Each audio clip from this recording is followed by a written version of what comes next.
Hey everyone, and welcome back. Are you ready to dive into something a little personal? Ooh, sounds juicy. I'm ready. Well, this time, we're tackling those negative romantic patterns, like the ones that keep us going in circles instead of finding that lasting love. Oh, I know those patterns all too well. It can be tough to break free. You guys have been sending in so many questions about why we fall for the wrong people and how to finally break free. So, we're going to some great sources today. We're diving into Psychology Today and mentalhealth.com to help you understand those relationship roadblocks and swerve around them. Those are some great sources.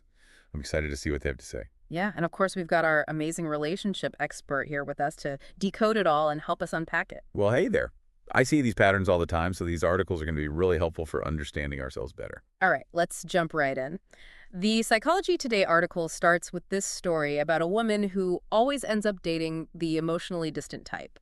Like, she knows it won't end well, but she's still drawn to them. Yeah, I can see that happening. It really made me think, why do we fall for the same wrong type over and over again? Like, are we programmed to sabotage our own happiness or something?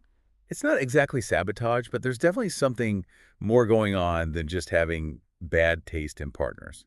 Our early relationships, especially the ones we have in childhood, can actually create a blueprint for what feels familiar in love, even if it's not healthy. So imagine you grow up and you constantly have to earn your parents' affection. Oh, wow. I never thought of it that way. Well, you might subconsciously start seeking partners who are emotionally distant because that distance actually feels safe. Oh, because it mirrors what you know. Exactly. Whoa, okay, so it's like our past is pulling the strings on our heart. That's kind of scary, but also explains so much. Think about your own relationships. Have you noticed any patterns like that? Maybe you're always drawn to the fixer-upper type because you learned to connect love with caregiving or something like that. You hit the nail on the head. It's not about placing blame. It's about understanding those motivations underneath it all. Once you see the pattern, you can start to rewrite the script. Okay, so that's the first step. Recognize the pattern. But even when we know someone's wrong for us, there's that initial spark, that honeymoon phase that makes us just throw logic out the window. Yeah, it's hard to resist. Psychology Today talks about the dopamine rush of new love, and mentalhealth.com calls it a surge of intense feelings. It's like our brain is high or something. Why does this happen? Think of it like a love potion, but it wears off eventually. Our brains are actually wired to crave those feel-good chemicals like dopamine and adrenaline. They're like fireworks of attraction, and early on, they can mask a lot of red flags, So we get blinded by the fireworks. basically. And if you have an anxious attachment style, that yearning for connection just amplifies those intense feelings, making you even more likely to miss those warning signs. So it's like a double whammy. Our biology, A&D, our attachment style are working against us. No wonder so many first dates end in heartbreak. We're all chasing that high. But how do we stay grounded enough to see the person clearly beyond the fireworks? Self-awareness is key here. You have to recognize that those intense feelings are fleeting. They will fade, and then you're left with the reality of who this person is, not the fantasy you've created in your head during that initial chemical high. Okay, so how do we do that? Do we have to meditate on every date to keep our dopamine in check or something? No, not quite. But it does take some effort to pause, to observe, and to ask yourself some tough questions before you get swept away. So that's what Psychology Today means by hitting the pause button, taking a step back to evaluate things rationally. Exactly. Slow down the dating process. Resist the urge to jump into intimacy or labels right away. It's about giving yourself time to see who this person really is, not who you want them to be. It's easy to get caught up in the excitement and miss those red flags early on, but it sounds like self-awareness is the real key to hitting that pause button, right? It is.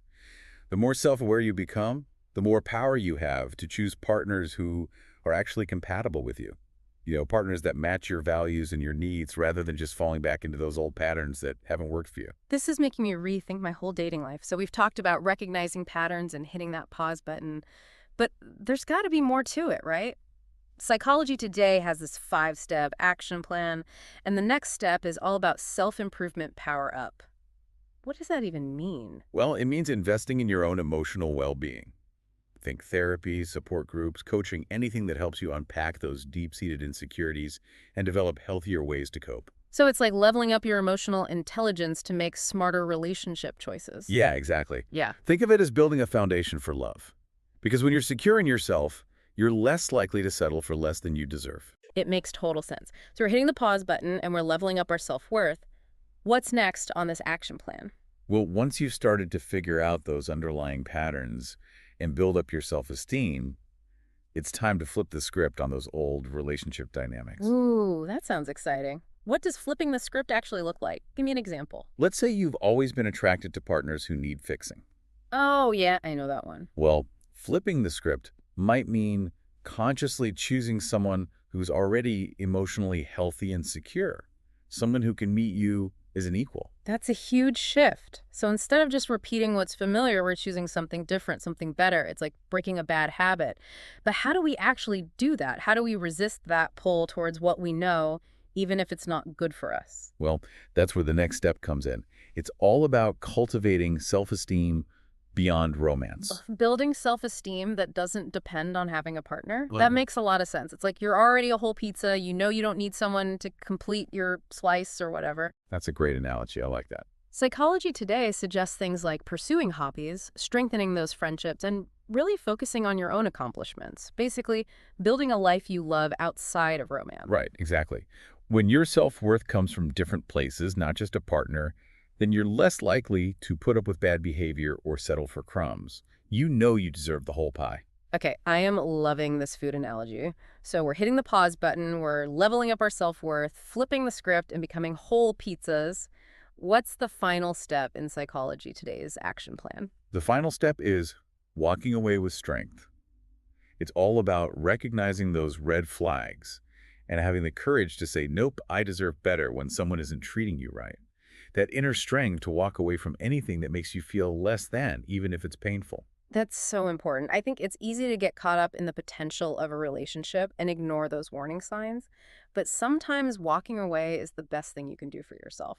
Both articles talk about this idea of self-reflection and being ready for a new relationship. And mentalhealth.com really goes deep. It has this whole list of questions to help you figure out if you're truly ready to open yourself up again. It's like a relationship readiness checklist. It is, and it's a really valuable one too, because rushing into something new before you've really processed the past is like trying to build a house on a foundation that's not stable. You're just setting yourself up to repeat those same patterns all over again. Okay, let's break down some of these questions. The first one is about grieving past relationships. And they even say if you were the one who ended things, there's still a sense of loss that you need to acknowledge. Why is that so important? Well, because that unprocessed grief can turn into baggage that you carry into your next relationship. Oh. It's like you're dragging around an invisible suitcase full of old hurt and resentment. It weighs you down and keeps you from being open to something new. So it's about letting yourself feel all the emotions, the hurt, even if it's uncomfortable. Yeah, let yourself feel it. And it's not just about sadness either. It could be anger, disappointment, confusion, maybe even relief. Whatever you're feeling, just let yourself experience it. Journal, talk to a therapist, express it through art or music. The point is to let those emotions move through you so they don't get stuck and create blocks in your heart. This makes me think of Marie Kondo, but for your heart. Right. Like you're tidying up those old emotional scraps so you can make space for new love. Okay, next question. Understanding past patterns.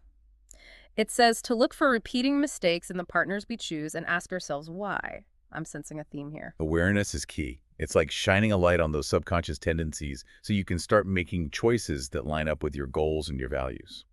So instead of just being like, ooh, I always pick jerks, it's more about going deeper and asking, why am I drawn to jerks? What need am I trying to meet? That's it. Maybe you're looking for validation without even realizing it because your self-esteem is a little low, or maybe you're attracted to a challenge because it feels familiar from your childhood.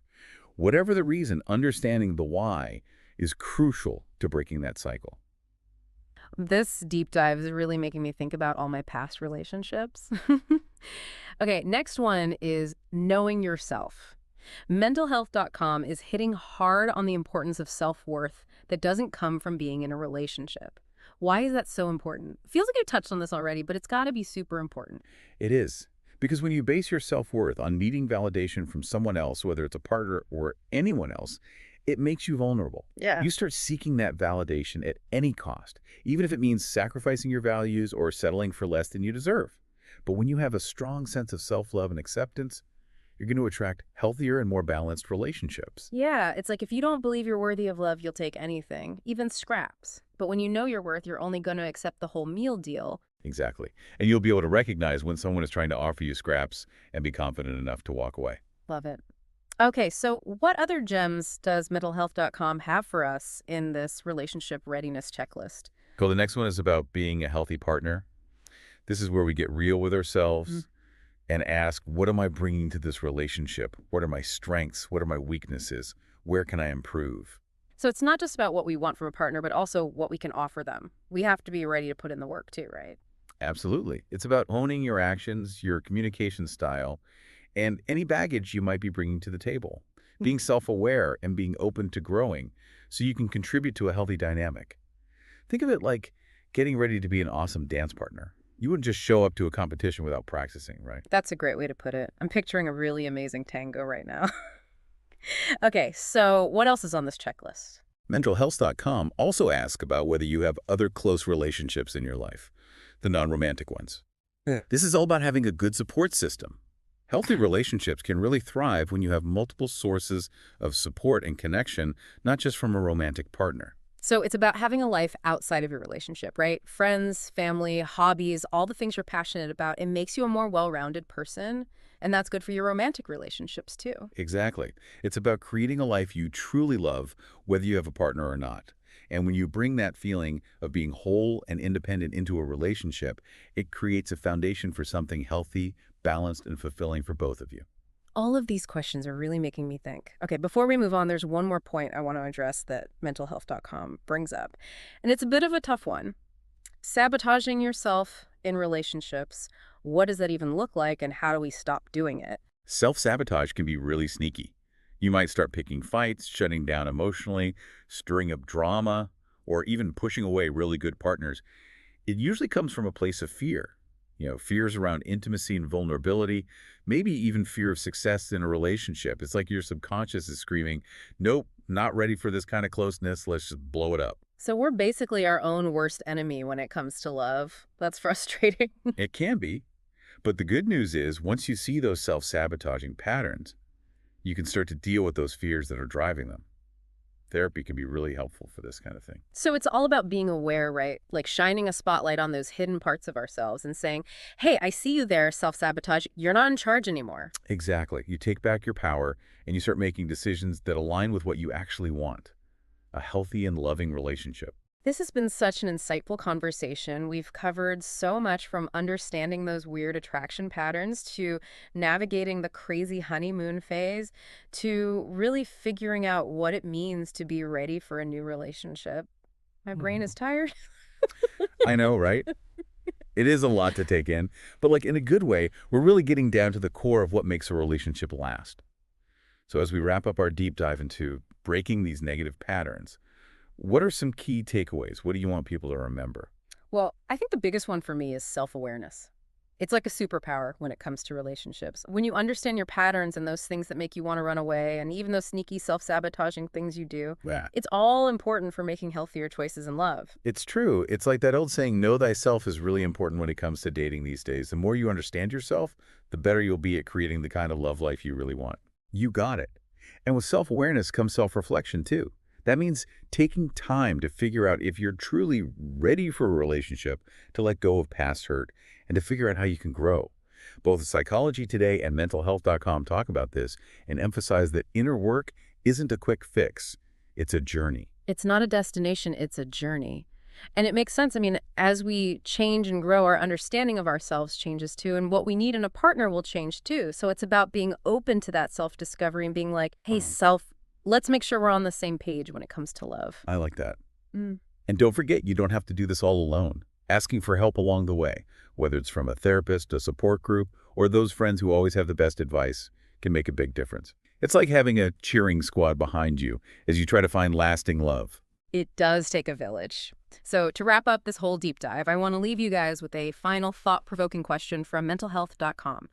They ask, what is one small step you can take today to start building those healthier relationship habits? It doesn't need to be this huge change. It could be setting a boundary in a relationship, practicing self-care, or even just noticing those thoughts and feelings that come up when you think about your past relationships. That's a good one. It's those small things we do consistently that can really add up to big changes. Just remember, you have the power to create the love life you want. It starts with you. That is a really hopeful message to end on. Thank you so much for joining us for this deep dive today. We hope you learned something valuable and are feeling inspired to make some positive changes. Until next time, take care and remember you deserve all the love.